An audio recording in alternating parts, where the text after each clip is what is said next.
All right, guys, thanks for tuning in to Middle Class Reactions. I'm sure most of y'all have already seen this, but this is the Trump and Zelensky fiasco that's going on. I will say right off the start, I'm happy Trump handled this and Vance handled this the way they did. I think for too long, Zelensky has said what he wants from the Biden administration, and whoever was actually running the country when Biden was in just gave it to him.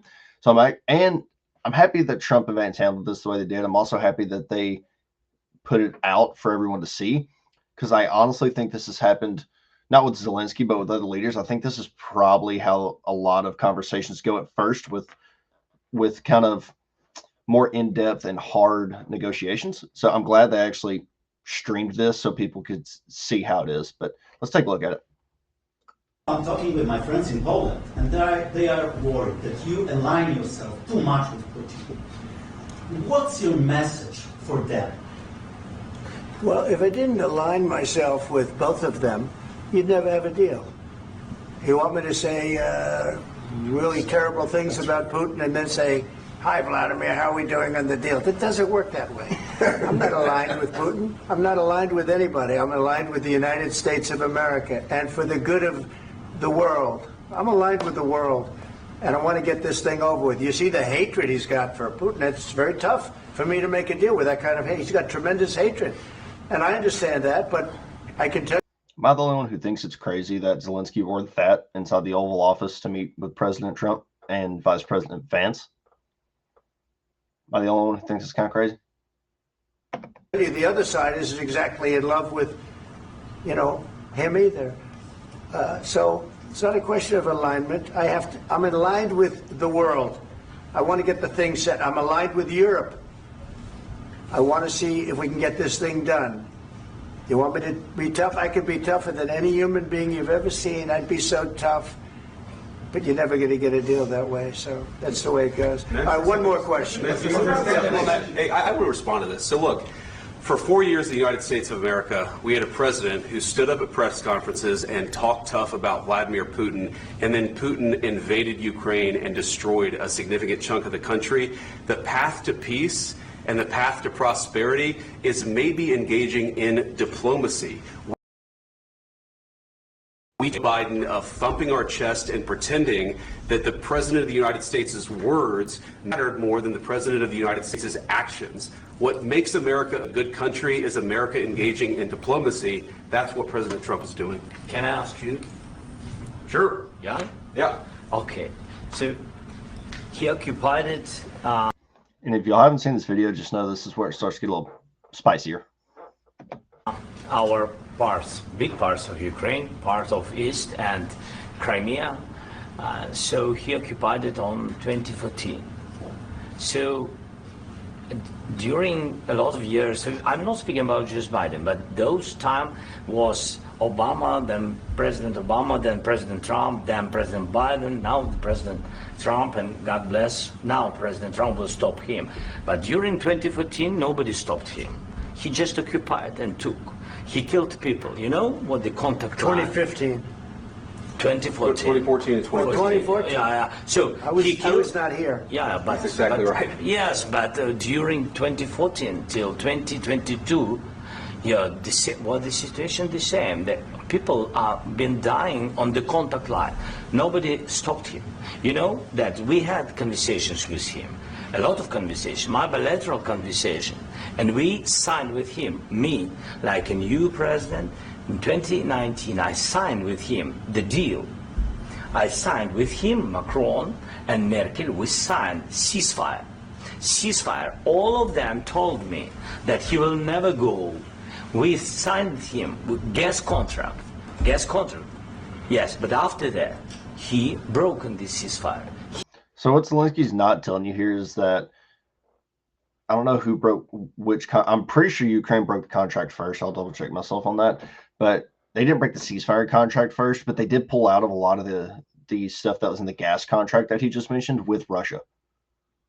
Like, he pulled out of a lot of that first.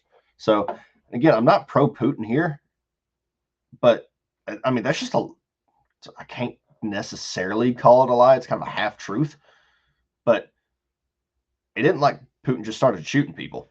I'm not saying he should have killed anybody. I'm not saying he should have invaded in 2014, or I'm not saying he should have done any of that. But it's not really accurate to say, like, oh, he just broke the ceasefire deal. It's not really what happened. He killed our people, and he didn't exchange prisoners. We signed the exchange of prisoners, but he didn't do it. What kind of diplomacy, JD, you are speaking about? What do you mean? I'm talking about the kind of diplomacy that's going to end the destruction of your country. Yes, but if you Mr. President, with respect, I think it's disrespectful for you to come into the Oval Office and try to litigate this in front of the American media. Right now, you guys are going around and forcing conscripts to the front. If you look at his face right there, watch this. Disrespectful for you to come into the Oval Office and try to litigate this in front of the American media. Right now, you guys are. Look at that. Look at his face right there. He's not used to someone actually calling him out on his BS. That is pure shock. He's not used to that. Going around and forcing conscripts to the front lines because you have manpower problems. You should be thanking the president for trying to bring an end to this conflict. Have you ever been to Ukraine that you say what problems we have? I have been to. Come one. They're literally snatching people off the street who hadn't went into their conscript yet, and they're also now conscripting people up to age 60. It's either 60 or 65. Like they're running out of men. They're virtually killing off, a couple generations of men from parts of that country. So, I mean, JD's got a point there. It's hard to win a war against Russia when Russia's the way they fight and the way they do things is they just throw men at it. But you can't win if you're Ukraine. You can't win that because Russia just has more men. So I've actually watched and seen the stories, and I know what happens is you bring them on a propaganda tour, Mr. President. Do you disagree that you've had problems bringing people into your military? And do you think that it's respectful to come to the Oval Office of the United States of America and attack the administration that is trying to prevent the destruction of your country? A lot of questions. So there's a little background you should know to this. Zelensky had already said when he was on the way over here, or on the way to the United States, that he was trying to get the mineral deal signed. Now, with the mineral deal, Trump had already said previously before this meeting that it would take American workers on the ground to pull those minerals out. What do you think American workers on the ground in Ukraine is also going to bring with it? American troops. Either that or contractors, like whatever is the replacement to Blackwater now. So I'm not sure what Zelensky's point was to bring this out and what you're about to see happen. Don't know why Zelensky did that, because if he would have just got a mineral deal signed and Trump puts American workers in Ukraine and we have a vested interest, which is $500 billion in minerals now, we have a vested interest in Ukraine. So this is just, I don't know why he went this route. It really doesn't make any sense to me. Let's start from the beginning. Sure. First of all, during the war, everybody has problems. Even you, but you have nice ocean and don't feel now, but you will feel it in the future. God bless. You don't know that. God bless. God bless. You will not have a war. Don't tell us what we're going to feel. We're trying to solve a problem. Don't tell us what we're going to feel. I'm not telling you. Because you're in no position to dictate that. That's exactly what you're doing. You're in no position to dictate what we're going to feel. We're going to feel very good. You will feel influence. We're going to feel very good and very strong. You will feel influence. You're right now not in a very good position. You've allowed yourself to be in a very bad position, and he happens to be right about it. From the very beginning of the war. You're not in a good position. You don't have the cards right now. With us, you start having cards. Right now, you don't. You're playing cards. You're playing cards. You're gambling with the lives of millions of people. You're gambling with World War III. You're gambling with World War III. And what you're doing is very disrespectful to the country, this country, that's back to you, far more than a lot of people said they should have. Have you said thank you once? This entire meeting? No, in this entire meeting, have you said thank you? You went to Pennsylvania and campaigned for the opposition in October. Offer some words of appreciation for the United States of America and the president who's trying to save your country. Please, You think that if you will speak very loudly about the war, you He's can... not speaking loudly. He's not speaking loudly. Your country is in big trouble. Can I Wait a answer? minute. No, Can you've I done a lot answer? of talking. Your country is in big trouble. I know. You're not winning. I know. You're not winning this. You have a It's this really looks like a dad talking to his son to me. This is what this looks like. Donald Trump's like, it's like Zelensky is Trump's son, and he's lecturing him of like, hey, you're being idiotic. That's what this feels like to me. have a damn good chance of coming out okay because of us. Mr. President, we are staying in our country, staying strong from the very beginning of the war. We've been alone, and we are thankful. I said thanks You haven't in been this alone. cabinet, You and haven't not been only alone. in this cabinet. We gave you, through I this said stupid thank you. president, $350 billion. You voted we gave for you your military president. equipment, You and you voted men for are your brave, president. but they had to use our military. What about West If you didn't have You our invited military me- equipment, you invited if me you to didn't speak- have our military equipment, this war would have been over in 2 weeks. In 3 okay? days, I heard. I think this is one of the first times we've ever seen Trump on camera actually pissed off. Like he's actually mad right now. And I think it's one of the first times that we've seen that on television or on YouTube or wherever you're watching it. Ordered from Putin in 3 days. This is something Maybe new. less. In 2 weeks. Of course, yes. It's going to be a very hard thing to do business like this. I tell you. Just say that there, accept to that, American people. accept that there are disagreements, and let's go litigate those disagreements rather than trying to fight it out in the American media when you're wrong. We know that you're wrong. But you see, I think it's good for the American people to see what's going on. I understand, sir. I think it's I very understand. important. That's why I kept this going so long. You have to be thankful. You don't have the I'm cards. thankful. You're buried there. Your people are dying. tell you You're again, running I low know. on soldiers. Don't- Listen, don't please, you're running Mr. low President. on soldiers. It would be a damn good thing. Mr. And then President. then you tell us, I don't want a ceasefire. I don't want a ceasefire. I want to go and I want this. Look, if you could get a ceasefire right now, I tell you, you'd take it so the bullets stop flying and your men stop getting killed. Of course, we want to stop the war. But you're I saying said- you don't want a ceasefire. But I said to you, I want a ceasefire. with guarantees. Because you'll get a ceasefire faster than an agreement. Ask our people about ceasefire, what they think. That wasn't doesn't with matter me. for you what- that what wasn't this with me. means.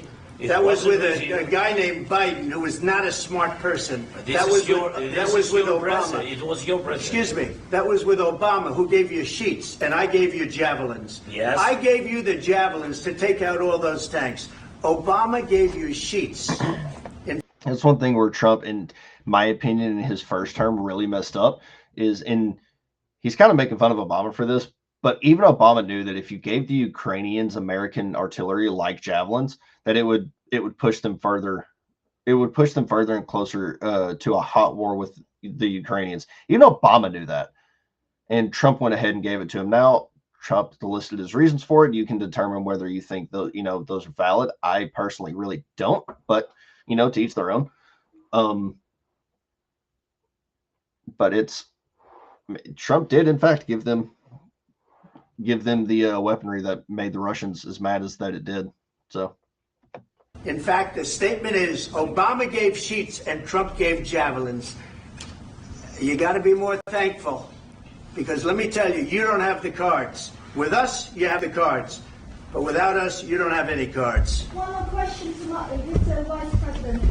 That's a big one right there to keep in mind. If we pull out, like if we fully said, we're just stopping all the aid that we're sending out to Ukraine, they're done. In a week, they're done. Unless the rest of the EU wanted to put active boots on the ground as a UN peacekeeping force or a NATO force, active boots on the ground. I mean, Ukraine doesn't stand, they don't stand a chance without the US. So. I'm sorry. It's going to be a tough deal to make because the attitudes have to change. What if Russia breaks ceasefire? What if Russia breaks peace talks? What do you do then? I understand that it's a heated conversation right now. What are you but saying? what She's if asking, what if Russia breaks the ceasefire? What if anything? What if a bomb drops on your head right now? But they have Okay? broken ceasefire. What if they broke it? I don't know. They broke it with Biden because Biden, they didn't respect him. They didn't respect Obama. They respect me. But what Let me tell you, Putin a fair went point. through a hell of a lot with me. He went through. Even Zelensky just acknowledged that. If you saw his head nod there, like look at this. Watch this. Didn't respect Obama. They respect me. But Let me tell you, Putin went through. See that? Even he knows that's true. Like Trump did a lot in his foreign policy in his first term I didn't like, but like Trump or hate Trump or indifferent about him, you have to admit that other countries at least fear him. Respect might be respect, it might be fear, it might be the fact that he's slightly insane and might just bomb you like he did that Iranian general. I think it's a healthy fear to have. Went through a hell of a lot with me. He went through a phony witch hunt where they used him and Russia. You ever hear of that deal? That was a phony Hunter Biden, Joe Biden scam. Hillary Clinton, Shifty Adam Schiff. It was a Democrat scam. And he had to go through that. And he did go through it. We didn't end up in a war. And he went through it. He was accused of all that stuff. He had nothing to do with it. It came out of Hunter Biden's bathroom. It came out of Hunter Biden's bedroom. It was disgusting. And then they said, oh, the laptop from hell was made by Russia. The 51 agents.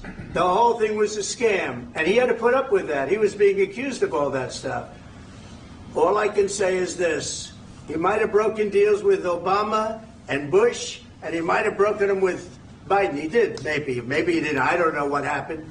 But he didn't break them with me. He wants to make a deal. I don't know if you can make a deal. The problem is I've empowered you to be a tough guy.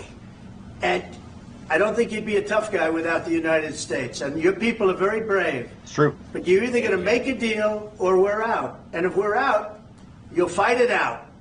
I don't think it's going to be pretty, but you'll fight it out. But you don't have the cards. But once we sign that deal, you're in a much better position. But you're not acting at all thankful. And that's not a nice thing. I'll be honest, that's not a nice thing. All right, I think we've seen enough. What do you think?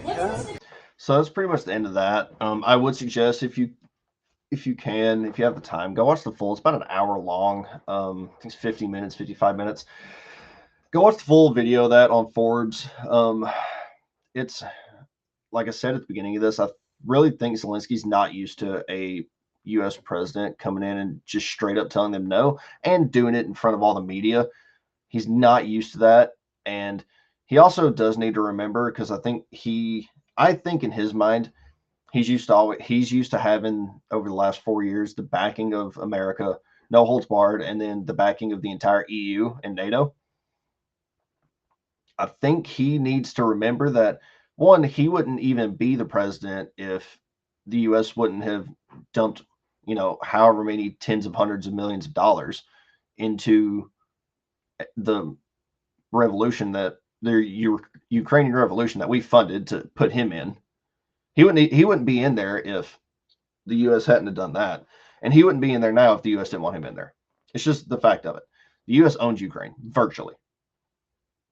And think he needs to remember his place. I really do. On a different note, guys, to kind of end this video off, go watch S2 Underground. I will link, I'll try to link their, or his channel in the description. Go check out his video that he dropped yesterday. He goes into and explains quite a bit of what's going on in Ukraine right now. The reports are coming out that there's been impeachment filings in the Ukrainian government, which would not shock me at all. So, there's a lot of stuff that's happening there. And I think on the conservative end of things and on the Democratic end of things, the way Trump's handling this, which I'm a fan of, but a lot of people aren't, I think a lot of conservatives and Democrats are going to be really upset the way Trump's handling this, which I think is what needs to happen. Because this war the whole time, imagine you have a wound on your arm, you put a Band-Aid over it, and it just keeps getting infected. At some point, you got to rip the Band-Aid off and treat the wound, which is what Trump's doing.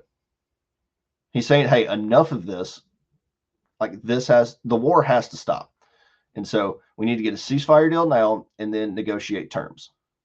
That's what needs to happen. But we'll see. We'll see if it actually does. So thanks for watching, guys. I hope y'all have a great Sunday, and let's have a good rest of the week. Bye, everybody.